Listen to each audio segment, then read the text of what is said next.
The night was supposed to be perfect, the kind of wedding people post about for years: the grand venue, the shimmering lights, the flawless decor. But perfection has a way of cracking when you least expect it. At my wedding, my in laws mocked my mother in front of 200 people. Then one of them leaned toward a guest and whispered, "That's not a mother. That's a mistake in a dress." My fiancé laughed. I didn't. I stood up, looked around at the sea of polite smiles, and called off the wedding, right there in front of everyone. The next day, their world collapsed. The venue itself had been something out of a magazine spread. White marble columns, crystal chandeliers, ceilings dripping with moldings the brochure bragged were admired by JFK. 200 guests, each one dressed like a political candidate, polished, smiling, the air heavy with perfume and ego. In the middle of it all stood me and Adam. Or rather, Adam, the family's golden boy. To them, I wasn't a partner. I was a symbol, a shiny new acquisition with a good smile and an inconveniently high IQ. I sat quietly, sipping water, waiting for it all to end, or maybe deep down for something inside me to snap. My mother sat beside me, calm, composed, wearing a dress she'd found on clearance and altered herself overnight. Her hair was perfect. Of course it was. She's a hairstylist, the kind of woman who can turn nothing into elegance. Someone nearby whispered, "Did she do her own hair?" Impressive, impressive. Number, raising a kid alone for 25 years. That's impressive. This was just hair. I flipped through the wedding program, pages of names, bios, thank yous. Adam's family had whole paragraphs, titles, honors, and endless gratitude for their wisdom and guidance. My mom? Just Pam, hair artist, heart of gold. No last name, no acknowledgement that she raised me alone since I was 3, without child support, without help. Just a tagline that made her sound like a Hallmark slogan. I closed the booklet, exhaled, and looked at Mom. She smiled. That quiet, tired smile she gives when she's too proud to show pain. Her "let's just survive this night" smile. Then Ronald stood up, Adam's father. His smile was the kind that always comes with a hidden fee. He raised his glass and said, "Tonight we celebrate more than just a marriage. We celebrate a story of success, of someone rising above their circumstances. Because this is America, the land of opportunity. Even if you weren't born with a silver spoon, maybe just a comb in your hand, you can still make something of yourself."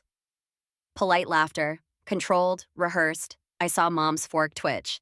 Deborah, Adam's mother, hid a smirk behind her wine glass. Ronald wasn't finished. Not everyone starts from the same place. But if you work hard, you might just end up the bride at a wedding like this, even if your work was once a little closer to the people. Closer to the people.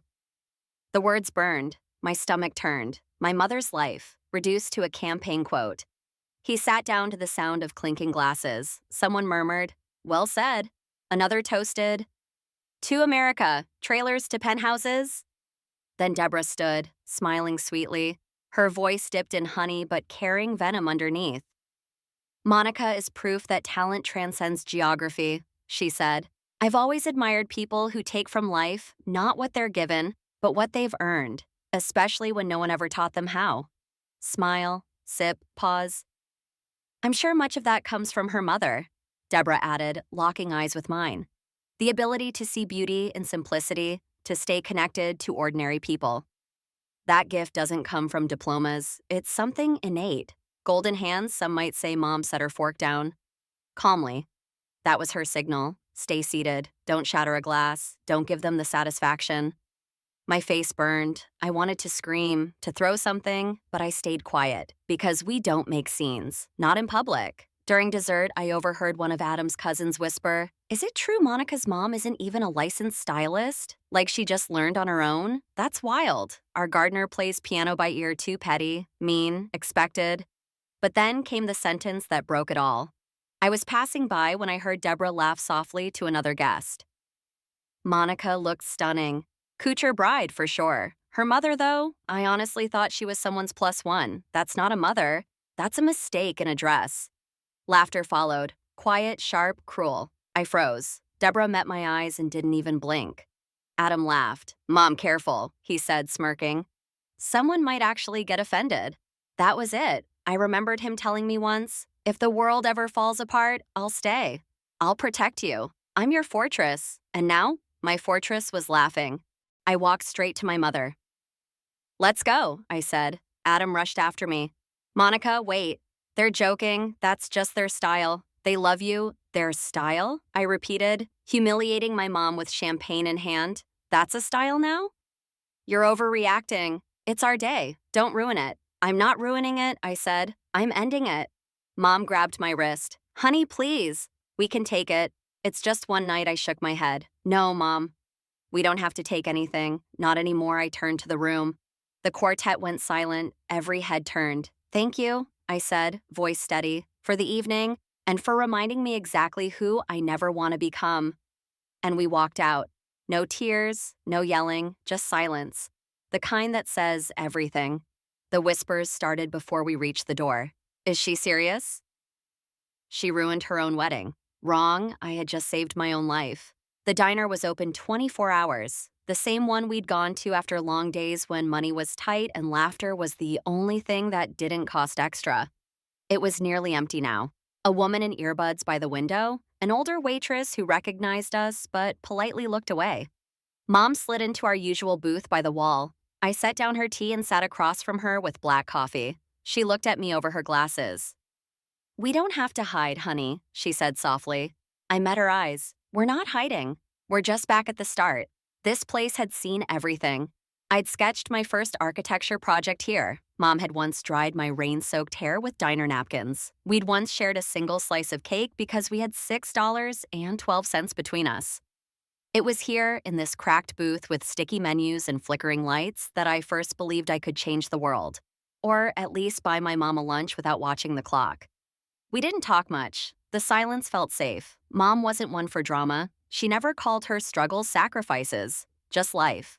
3 jobs, mall salon, house calls, late-night kitchen haircuts for loyal clients. She'd foil highlights, dye roots, run errands, and cook dinner without a single complaint. She didn't do breakdowns. She did to-do lists. Dad left when I was 4. All I remember is his voice shouting and the sound of the door slamming. Mom closed it once, and that was it. She never said his name again. We lived in a small 2-bedroom apartment that was colder inside than out in winter. I did homework on the salon floor, between the hair dryers and perm rods. Mom brought me tea in a styrofoam cup and always said, just don't lower your head. That's all I saw her fall asleep standing in a stairwell with grocery bags in her hands. I saw her drink tea from a thermos because coffee was too fancy. And I saw her eyes light up like fireworks every time I brought home an essay. Architecture came to me by accident. A school field trip through alleyways being redesigned for an urban renewal project. Someone asked, why are these benches so crooked? I said, because whoever designed this didn't care about people, just checkboxes. That day changed everything. I earned a scholarship, moved to New York, lived in a tiny apartment where my bed took up the whole room, worked in the library, ate instant noodles, burned out, kept going. By sophomore year, my friend and I launched Urban Bloom, an app that turned abandoned lots into usable community spaces. Small, messy, but hopeful. 3 years later, the city noticed, then investors, then real money. Mom never fully understood what the app did, but she'd smile and say, you're making something beautiful. Tough, like your forehead. Then Adam came along. We met at a city planning forum. He represented his family's real estate empire. I represented Urban Bloom. He talked numbers. I talked people. He pitched commercial zones. I asked why communities needed plazas when they didn't even have parks. Then came the debate. Then coffee, then dinner, then the kiss. He once told me, you treat architecture like art. I want to learn that from you, and I believed him. When I first met his parents, I thought they were eccentric. Now I know the word was entitled. Their house was made of glass, literally. Steel, fountains, LEs glowing under polished floors. Mom came in wearing her good shoes, holding a box of handmade soap. Deborah took it like she was afraid to touch it. Oh, artisanal. Did you make it yourself? Ronald shook my mom's hand. Thank you for raising such a creative daughter, he said, especially considering your workload. During dinner, Deborah asked me, so your company specializes in urban lawns? No, I said. We design public spaces that make people feel they matter. She smiled like I'd handed her a crayon drawing. On the subway home, Mom whispered, they're not like us. But you're still you, I nodded, tried to believe it. Adam always said, they joke that way with everyone, but I could feel it, the judgment disguised as humor, the empathy wrapped in condescension. Two worlds. Soup in a thermos and oysters on toast. Only one of them ever felt like home. When we came back from the diner that night, it was past 3. Mom went straight to bed. I sat in the dark, staring at the skyline, and realized something I should have known all along. I hadn't walked out on a wedding. I'd walked back to where I truly belonged, to honesty, to dignity, to my mother. Pam hair artist, heart of gold, not a punchline, my beginning. And now my reason to start over, with the door finally closed behind me. The headquarters of Urban Core Group sat on the corner of 2 newly revived streets. Once a stretch of concrete and decay, now a monument to everything modern architecture pretends to stand for. Ironically, it was also the very empire my ex-fiancé's family had built, and where they'd soon watch it crumble. When I walked through the glass doors that morning, I wasn't a runaway bride. I was the woman who'd finally come home to her own power. The security guard froze when he saw me. He knew me, the founder of Urban Bloom. What he didn't know yet was that, as of this morning, I was also the new majority shareholder of Urban Core Group. Upstairs, the boardroom was already full. Adam, his parents, a handful of investors in tailored suits. Their laughter sounded like the ghost of last night's toasts. I stepped in quietly, calm, deliberate. They expected tears or fury. I brought neither. Deborah rose first, voice dripping with practiced warmth. "Monica, I'm so glad you could join us." "I'm glad too," I said, "though I'm not here to join anything." I dropped a thick folder onto the table. The room went still. Eyes flickered from me to the papers as I spoke. "Before we begin, there's something we need to update. The voting structure." Deborah laughed softly. "This isn't that kind of meeting." "It is now," I said, "because as of 9 a.m. today, the ownership has changed." I opened the folder. Documents, signatures, seals, proof. Ronald leaned forward, face hardening. "What is this?" "A shareholder resolution," I replied. "New structure, new vote, new conflict of interest policy." As of today, Urban Bloom holds 52% of the voting shares of Urban Core Group. 3 shell entities, months of quiet negotiations, layers of legal firewalls, all clean, all legitimate. "Call your lawyers," I added. "They'll confirm it." Ronald shot to his feet. "This is personal, a tantrum over a wedding." Deborah pressed a hand to her chest. "We welcomed you. You were like a daughter to us." "This isn't revenge," I said, voice steady. "I started buying shares the day I discovered you were using my name to pitch projects while leaving me out of every meeting. When my designs showed up in your decks, but my seat stayed empty. I didn't want control. I wanted respect. But when you humiliated my mother, I finally understood. This was never a partnership." I walked to the head of the table, Deborah's usual spot, and sat down. "So fine," I said. "It's a takeover." Their faces drained. "From now on, none of you have access to Urban Core? Not your partners, not your family's funds. This isn't destruction. It's cleanup. An independent audit of every contract from the last 3 years starts Monday." The silence was heavy enough to bend glass. Adam finally spoke, his voice barely above a whisper. "Monica, this isn't you. You said you wanted to build things, not tear them down." "I still do," I said. "I just learned that sometimes before you build, you demolish what's rotten." Deborah gasped. "You used us?" "No," I answered. "You used me and my name, my story, my work. Now you get the real me." Ronald's face turned scarlet. "You think you've won?" I smiled. "No, I think you never realized who was actually driving this car. You were too busy staring at your reflection in the rearview mirror." I gathered the papers, snapped the folder shut, and headed for the door. Behind me, chaos. Accusations, panic. At the threshold, I heard Deborah shriek, "Adam, you're not going to let her do this, right?" He said nothing. I walked out, past security, past the lobby, through a small crowd of reporters. Someone shouted, "Are the rumors true?" Another yelled, "Is this about the wedding?" I didn't answer. The elevator doors closed, and for the first time in years, the silence was mine. Within a week, the empire began to rot from the inside. First, a whisper on a small architecture blog, then a headline, "Scandal at the Core." By Monday, Bloomberg and CNBC were circling. The internal audit revealed what I already suspected: millions misused, fake contractors, phantom projects. The city froze payments, investors fled. One fund manager called it corporate quarantine. Ronald dumped his shares below market. Deborah's mansion appeared on a foreclosure list. The glossy empire they'd built on arrogance was collapsing, one exposed invoice at a time. And Adam, he vanished, until 9 days later. I was finishing a proposal at Urban Bloom when reception buzzed. "Someone here to see you." Says it's personal. I didn't even look up. "It's Adam, isn't it?" "Yes, ma'am." "Let him in." He walked in looking like a golden retriever left out in the rain. The same sad eyes, the same helpless charm. "Monica," he said softly, "I didn't know about the contracts. About my mom, the deals, any of it. I wasn't on the board. They kept me out." I nodded once. He took it as a sign to sit. "Maybe it's not too late," he said. "I miss you." "Not the company. You. I miss you." His voice trembled, but his eyes were scanning the room, searching for a lifeline. "Love, Adam," I said quietly, "isn't what you whisper when it's convenient. It's what you say when it costs you something. You had your chance. You stood there laughing while they humiliated my mother. You chose silence." "I didn't know it would go that far," he muttered. "But you knew," I said, "and you stayed comfortable.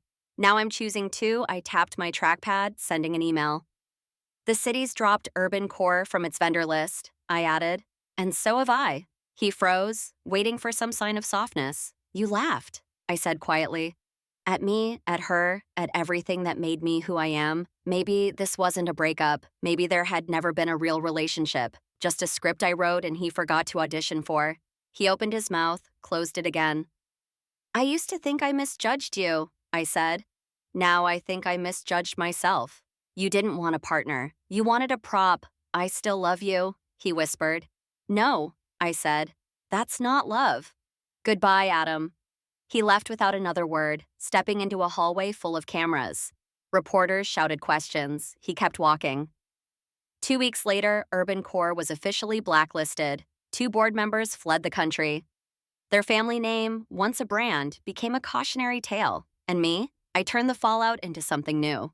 We opened a scholarship fund for girls from under-resourced neighborhoods, a foundation named simply the P Foundation. P for Pamela, my mother, the hairdresser who raised me with scissors in one hand and the strength of a storm in the other. At the opening ceremony, the mayor handed me a plaque for urban and moral renewal. Cameras flashed. I took the mic. "I didn't grow up with a trust fund or a legacy name," I said. "All I had was a mother, a blow dryer, and a belief that hard work isn't weakness. It's power. I'm not here to tear things down. I'm here to build. But sometimes, before you build something real, you have to rip out what's been rotting." The room erupted in applause. That night, Mom and I sat again in our usual diner booth. She looked at me over her tea and sighed. "You could have just let it go. You didn't have to do all this." I smiled. "I wasn't getting revenge, Mom. I was making it clear. We don't have to hide anymore." Outside, the city lights flickered like stars, pretending to be closer than they were. Sometimes I still think about that wedding. The laughter, the insult, the look on Adam's face when I walked away. Not because I regret it, but because I wonder what you would have done. Maybe you'd call it payback. I call it reclamation. I wasn't out for blood. I was just done being stepped on. Me, my mom, our lives. So, what do you think? Did I go too far? Or did I finally do what had to be done? Drop your thoughts in the comments. I actually read them, and if this story hit something in you, subscribe, share, and stay tuned. More stories are coming.